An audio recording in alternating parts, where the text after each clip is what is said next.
Hello दोस्तों, नमस्कार। SM किसी चैनल में मैं आप सब लोगों का दिल से बहुत बहुत स्वागत करता हूं। फर्स्ट टाइम विजिट किया जरूर चैनल को सब्सक्राइब करके रख लेना।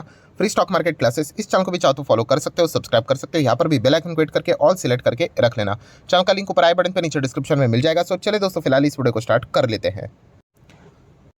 ठीक है दोस्तों, अभी हम लोग आ चुके हैं बिल्कुल हमारे नॉर्मल स्क्रीन के ऊपर। आप सभी लोगों को पता ही है कि डेली बेसिस के ऊपर 4-5 वीडियो तो आ ही जाते हैं एवरेज की अगर हम लोग बात करें। एंड बहुत सारे लोगों के कमेंट्स भी आते रहते हैं। अभी प्रैक्टिकली देखा गया तो हर एक कमेंट को रिप्लाई देना मुश्किल हो जाता है, बट येस कुछ अच्छे कमेंट्स हम लोग को ज़रूर देखने को यहाँ पे मिल जाते हैं। उसको मैं ज़रूर नोट कर लेता हूँ। मतलब उसको वीडियो बना के अगर हम लोग पेश करेंगे तो बहुत सारा आप लोगों का नॉलेज मार्केट के प्रति यहाँ पे बढ़ सकता है। तो डेफिनेटली एक ऐसे ही टॉपिक को अभी हम लोग कवर करने यहाँ पे जा रहे हैं। बहुत ही अच्छा सवाल यहाँ पे पूछा गया था कि निफ्टी में अगर हम लोग बात करें सर, ठीक है, अभी एक साल की निफ्टी को हम लोग ओपन करके देख लेते हैं। देखा गया तो बहुत सारे प्लस माइनस हम लोग को इसके पहले भी देखने को यहाँ पे मिले हैं। बट अभी का जो माहौल है ना, अभी का माहौल मतलब अगर हम लोग पिछले सिर्फ 3 महीने की बात करें, 2 से 3 महीने की, तो बाजार में इतनी शार्प गिरावट हम लोग को देखने को यहाँ पे मिल रही है। शार्प गिरावट मतलब लोअर लो कट होते ही जा रहा है। मतलब आप देख सकते हो कोई कमबैक की गुंजाइश ही नहीं है, बिल्कुल भी नहीं। मतलब जो पिछला लोअर जो बना था लेवल, उसको कट ही नहीं हो रहा है। आप देख सकते हैं, देखिए ये लो बना था, ये लो बना था, ये लो बना था, कट ही नहीं हो पा रहा है। ये जो चीज़ें हम लोग को देखने को मिले, मतलब ये जो बाजार में पैनिक देखने को मिल रहा है। हम लोग लगभग 18,600 पे चल रहे थे, राइट। एंड वहाँ से लेके अभी तक हम 17,000 तक आ चुके हैं। मतलब 1,500 पॉइंट की गिरावट।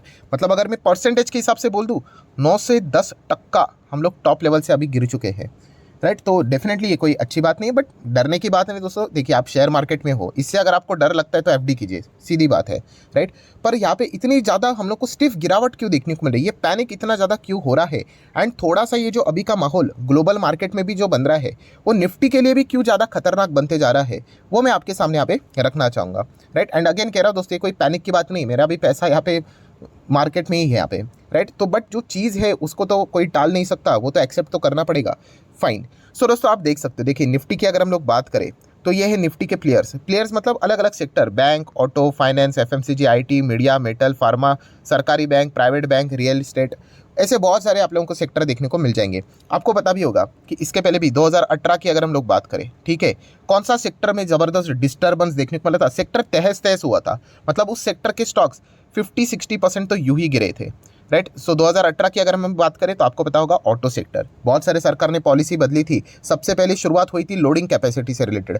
सरकार ने बोल दिया लोडिंग कैपेसिटी चेंज, एंड उसके बाद जो ऑटो कंपनीज में मतलब नेगेटिव खबरें शुरू हुई, उसकी बारिश इतनी ज़बरदस्त हो गई कि वो स्टॉक बहुत ज़्यादा क्रैश हो गए, राइट। एंड उसमें तो 2020 कोविड क्रैश ने तो मतलब तड़का ही लगा दिया, राइट। तो ये चीज़ें हम लोग को 2018 में देखने को मिली। बट अगर आप देखोगे 2018 में ये चीज़ें हुई थी, बट उसका इम्पैक्ट मार्केट के ऊपर ज़्यादा हुआ नहीं, राइट। तो ऐसा क्यों? क्योंकि आप सभी लोगों को पता है कि इंटायर ऑटो सेक्टर का जो कंट्रीब्यूशन है किसमें, निफ्टी 50 में, वो इतना ज़्यादा नहीं है। ये मुझे बोलना क्यों पड़ा, क्योंकि दोस्तों आप सभी लोगों को पता है हर एक सेक्टर कोई ना कोई कंट्रीब्यूशन देता है निफ्टी के वेटेज में। एंड यही अगर हम लोग बात करें अभी की सबसे बड़ी प्रॉब्लम बन चुकी है। मतलब अगर हम लोग बात करें, देखिए मार्केट ऐसे थोड़ी ना गिरता है, कुछ तो रीज़न हम लोग को देखने को मिल जाते कि नहीं।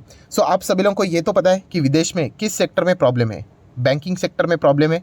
चाहे डायरेक्टली ना सही हमारे इंडियन बैंक्स के ऊपर उसका परिणाम होगा, बट इनडायरेक्टली थोड़ा बहुत होगा, ज़रूर होगा, राइट। तो ये एक चीज़ देखने को मिल रही है। एंड आपको पता ही है कि बैंक सेक्टर कितना ज़्यादा कंट्रीब्यूशन हमारे निफ्टी में यहाँ पे देता है, उसके ऊपर हम लोग वापस प्रैक्टिकली आएंगे। एंड सिर्फ इस वक्त बैंक ही नहीं है दोस्तों, बैंक के साथ साथ एक और तड़का यहाँ पे लग रहा है। कौन से सेक्टर के बारे में? एंड वो है आईटी सेक्टर। पहले से आईटी की अगर हम लोग बात करें, बहुत अच्छी तेज़ी दिखाई थी, प्रॉफिट बुकिंग के लिए रीज़न मिल गया। अमेरिका में, यूरोप में रिसेशन, एंड उसके बाद अभी अमेरिका में जो बैंकिंग क्राइसिस देखने को मिल रहा है, उसके वजह से इम्पैक्ट आईटी स्टॉक्स के ऊपर भी आ रहा है, राइट। अभी हम लोगों ने देखा था कि कोफोर्ज, देन एम्फेसिस, देन कल की रिपोर्ट की बात करें जेपी मॉर्गन की, तो TCS, Infosys, Wipro, then L&T, Mindtree की अगर हम लोग बात करें, राइट, इनके नाम हम लोग को देखने को यहाँ पे मिल रहे हैं। बेसिकली यहाँ पे क्या हो गया है कि दो सेक्टर में हम लोग को यहाँ पे पैनिक देखने को मिल रहा है एक ही टाइम पे। कौन सा? बैंक, एंड उसी के साथ आईटी। एंड आप सभी लोगों को पता है कि निफ्टी 50 का सबसे ज़्यादा वेटेज इन्हीं दो सेक्टर में हम लोग को देखने को मिल जाता है। एंड इन्हीं दो सेक्टर में हम लोग यहाँ पे कह सकते हैं कि ज़ोरदार अटैक हो रहा है। एंड इन दो सेक्टर में अगर नेगेटिविटी देखने को मिलेगी तो ऑब्वियसली आप देख सकते हो कि सिर्फ 3 महीने भी नहीं हुए हैं, उससे भी पहले ही हम यहाँ पे कह सकते हैं हमारे मार्केट में लगभग 1,500 पॉइंट के आसपास की नेट गिरावट हम लोग को देखने को मिली है। सो ये इसके पीछे का मेन रीज़न हम लोग को देखने को मिला है। इसीलिए सिचुएशन की अगर हम लोग बात करें तो इंडिया के लिए भी वो इतनी इंपॉर्टेंट है कि अमेरिका में चीज़ें शांत यहाँ पे हो जानी चाहिए। अगर वो शांत हो गए, बैंक सेक्टर अगर संभल जाता है, तो ऑटोमेटिकली आईटी के ऊपर भी जो नया संकट यहाँ पे मंडराते हुए देखने को मिल रहा है वो भी रुक जाएगा, राइट। एंड इसी चीज़ को अगर आप लोग यहाँ पे वेटेज के हिसाब से भी देखोगे तो ये देखिए मैंने पीडीएफ ओपन किया है। निफ्टी 50 का कौन सा वाला वेटेज है, 28 फेब की अगर हम लोग बात करें तो ये हर वक्त हम लोग को मॉडिफाई होते हुए देखने को मिल जाता है। तो ये देखिए ये है निफ्टी के टॉप 10 शेयर्स जो कि निफ्टी में कितना कंट्रीब्यूट करते हैं, राइट। तो रिलायंस की अगर हम लोग बात करें तो 10.5% कंट्रीब्यूट करता है, ठीक है। हम हर किसी स्टॉक के ऊपर नहीं जाएंगे, बट हमें देखना है कि आईटी एंड उसी के साथ साथ बैंक्स, उनका कॉन्ट्रीब्यूशन कितना है। सो निफ्टी के top 10 stocks as per the weightage उसमें देखा गया तो सेकंड नंबर पे बैंक ही आता है, एचडीएफसी कितना 9.23%, देन आईसीआईसीआई सेकंड 7.81%, ये देखिए यहाँ पे लिखा हुआ है। थर्ड आईटी वाला स्टॉक देखने को मिल रहा है। देन अगर हम लोग वही बैंक्स या फिर फाइनेंस की बात करें तो उसमें एचडीएफसी भी देखने को यहाँ पे मिल रहा है, राइट। अभी एचडीएफसी आप लोगों को पता ही है, अल्टीमेटली एचडीएफसी बैंक मर्जर ही होने वाला है। देन अगर देखा गया दोस्तों तो ठीक है टीसीएस, अच्छा टीसीएस को कैसे हम लोग भूल सकते हैं, तो वो भी देखने को मिल रहा है। चलो आईटीसी को कट कर लेते हैं, एलएनटी को कट कर लेते हैं, then again Kotak Mahindra bank and Axis bank. मतलब अगर मैं 10 स्टॉक्स की अगर लिस्ट आपके सामने रख दूं तो कितने हैं, 1 2 3 4 5 6 7, बाप रे बाप। मतलब 10 में से 7 स्टॉक्स ऐसे हैं जिनका सबसे ज़्यादा वेटेज हम लोग को निफ्टी 50 में कंट्रीब्यूट होते हुए देखने को मिल रहा है। एंड उन्हीं से रिलेटेड नेगेटिव खबरें चल रही है, उनमें जोश देखने को नहीं मिल रहा है, इनफैक्ट उनमें पैनिक देखने को मिल रहा है। जो भी खबर आ रही है तो उनको वो नीचे लेके जाने के लिए आ रही है। तो इसी चीज़ के लिए दोस्तों हम कह सकते हैं कि पिछले दिनों से हम देख रहे हैं ना, 5 दिन की बात करें, 1 महीने की बात करें, पिछले 2 से ढाई महीने की बात करें, क्यों ज़्यादा प्रेशर हम लोग को हावी होते हुए देखने को मिल रहा है, क्योंकि सबसे ज़्यादा इंपॉर्टेंट जो सेक्टर्स है उन्हीं में हम लोग को ये बार बार नेगेटिविटी देखने को मिल रही है। सो यही रीज़न है। अगर मैं इसी चीज़ को अगर फुल स्टॉप लगाकर अगर बोल दूँ, मतलब आप ये देखिए सेक्टर को ही रिप्रेजेंट करने वाला वेटेज देख लेते तो देखिए financial services 37.40, no doubt financial services में सिर्फ बैंक नहीं आते, उसमें इंश्योरेंस एनबीएफसी सब आ जाते हैं, बट उसका इंपैक्ट तो आ ही जाता है। एंड सेकंड देखिए इंफॉर्मेशन टेक्नोलॉजी 14%, इन दोनों को ही ऐड करके अगर हम लोग देख ले तो अगर मेरा गणित सही है तो 2 आ जाएगा, 7 और 4 यहाँ पे शायद से 11 है, फटाफट कर लेता हूँ, गलत भी हो सकता है, 7 और 8 यहाँ पे 12 और 1 3 4 और 5, मतलब हम इतना तो कह सकते हैं 52, मतलब 50% वेटेज तो इन्हीं 2 सेक्टर का है। किसका, finance and IT. So basically हम लोग कह सकते हैं कि अगर इनमें ही अगर हम लोग को नेगेटिव खबरें देखने को मिलेगी तो मार्केट तो रिएक्ट करेगा ही करेगा। फिर बाकी ये जितने भी सेक्टर्स है उनमें कितनी भी पॉजिटिविटी क्यों ना आ जाए, बट ये सिर्फ आईटी और बैंकिंग का कॉम्बिनेशन है। ये सब सेक्टर के हिसाब से हम कह सकते हैं इनका 52% है, मतलब बाकी सेक्टर को भी ऐड करके देख लेना, सब कुछ यहाँ से लेके यहाँ तक, तो 48% का कॉन्ट्रीब्यूशन है। इसीलिए दोस्तों ये सिचुएशन संभलना इंडियन मार्केट के लिए भी बहुत इंपॉर्टेंट बनती है, राइट। सो आईटी और बैंकिंग इसी चीज़ के चलती है, जो पूछ रहे हैं ना आप, उसका मेन रीज़न यही देखने को यहाँ पे मिल रहा है।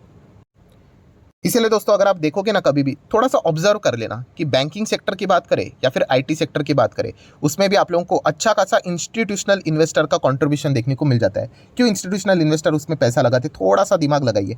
देखिए जिसको इंडिया के ग्रोथ स्टोरी के ऊपर भरोसा है ना कि निफ्टी बहुत रॉकेट की तरह भागेगा, आपको क्या पता चल रहा है इसमें से, इनडायरेक्टली मैसेज क्या सीखने को मिला कि निफ्टी अगर आप कहते हैं ना कि 20,000 जाएगा, 25 जाएगा, 30 जाएगा, जो कि जाने ही वाला है, कब जाएगा वो किसी को नहीं पता है, मार्केट में अनसर्टिनिटी रहती है, जाने तो वाला है हर किसी को पता है, पर समझ में क्या आ जाता है, यस जब तक बैंक और आईटी नहीं चलेंगे पॉसिबल ही नहीं है। अब कितना भागने वाले हो, 52% तो यही कैप्चर करके बैठे हुए हैं, राइट, मतलब मोर देन 50। तो इसीलिए बैंक का और आईटी का भागना हमेशा इंपॉर्टेंट बनता है दोस्तों, तभी जाके हम कह सकते हैं कि निफ्टी यहाँ पे जोरदार भाग सकता है। बाकी जितने भी सेक्टर यहाँ पे भागते रहे वो इतना ज़्यादा कॉन्ट्रीब्यूशन नहीं देंगे जितने कि 2 सेक्टर देंगे। इसलिए इन 2 सेक्टर का चलना इंपॉर्टेंट बना है। इन 2 सेक्टर से रिलेटेड नेगेटिविटी हमारे मार्केट के लिए भी टेम्पररी बेसिस के ऊपर क्यों ना हो, अच्छी यहाँ पे नहीं है। सो इसलिए आप देख सकते हो बैंक निफ्टी में भी हम लोग को सेम पैटर्न देखने को मिलेगा। अगर आप चेक करो बैंक निफ्टी यहाँ पे गिर रहा है, उसी हिसाब से हम लोग को क्या देखने को मिल जाता है, निफ्टी 50 भी हम लोग को उसी पैटर्न में देखने को मिल जाता है, क्योंकि कंट्रीब्यूशन वैसा ही देखने को मिल जाता है। रिलायंस तो बोलने के लिए नंबर 1 है, एचडीएफसी बैंक का कंट्रीब्यूशन सबसे ज़्यादा होता है इनडायरेक्टली वे में।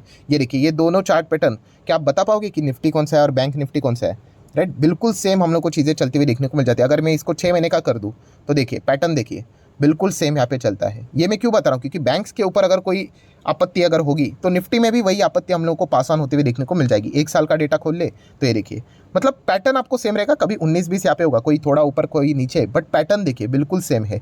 5 साल का डेटा ओपन कर लेते हैं, ये देखिए कितना सिमिलैरिटी है, देखिए बिल्कुल सेम आप लोगों को चीज़ें देखने, थोड़ा 19-20 रहेगा, मतलब ये देखिए निफ्टी 50 ने कितना दिया है 5 साल में 71, बैंक निफ्टी में 67। अगर इसी चीज़ को अगर मैं 6 महीने के लिए डाल दूँ यहाँ पे, तो ये देखो 6 महीने में क्या चल रहा है, बैंक निफ्टी सॉरी निफ्टी 50 4% की नेगेटिविटी, बैंक निफ्टी 4.5। तो ऑलमोस्ट क्लोज हम लोग को ये चलते हुए देखने को मिल जाते हैं। आप आईटी भी चेक करोगे तो थोड़ा बहुत आप लोगों को वैसा ही कुछ मतलब पैटर्न वैसा देखने को मिलेगा, बट आईटी में थोड़ी सी तेज़ी ज़्यादा रहती है। तो ये मेन रीज़न यहाँ पे बन चुका है एंड इसीलिए इन दोनों सेक्टर का संभालना इंडियन मार्केट के लिए इंपॉर्टेंट यहाँ पे बन चुका है। सो आशा करता हूँ जिन लोगों के अलग अलग डाउट भी थे कि सर यहाँ पे ऑयल गैस में इतनी अच्छी खबर आ जाती है, पावर में इतनी खबर अच्छी आ जाती है, एफएमसीजी में इतनी अच्छी खबर आ जाती है, केमिकल में अच्छी खबर आ जाती है, बट मार्केट में इसका कोई इम्पैक्ट नहीं आता है, यही उसके पीछे का रीज़न है। इनमें सभी के सभी में नेगेटिव खबरें आने दो, बट सिर्फ आईटी और बैंक में अच्छी खबर आने दो, बस दैट्स इट। मार्केट को उतना ही काफ़ी है ऊपर लेके जाने के लिए। सो आशा करता हूँ आपके मल्टीपल जितने भी डाउट्स थे वो सारे क्लियर हो चुके होंगे। तो आप चाहो तो इसको लाइक एंड शेयर कर सकते हैं इस वीडियो को। एंड डीमैट अभी तक अगर आपने ओपन नहीं किया अकाउंट, तो लिंक नीचे डिस्क्रिप्शन में 25 वीडियो की लिस्ट फ्री ऑफ कॉस्ट मिल जाएगी। आपका नाम कौन सा अकाउंट आपने लिंक के थ्रू ओपन किया है प्रॉपर्ली कमेंट सेक्शन में बता देना, तो हफ्ते भर के अंदर अंदर सारे लेक्चर्स मेरे साइड से फ्री ऑफ कॉस्ट प्रोवाइड कर दी जाएंगे, ताकि आप शेयर मार्केट को आसान भाषा से सीख सको। So that's it, thank you very much दोस्तों, we will be meeting our next video, तब तक के लिए बाय बाय।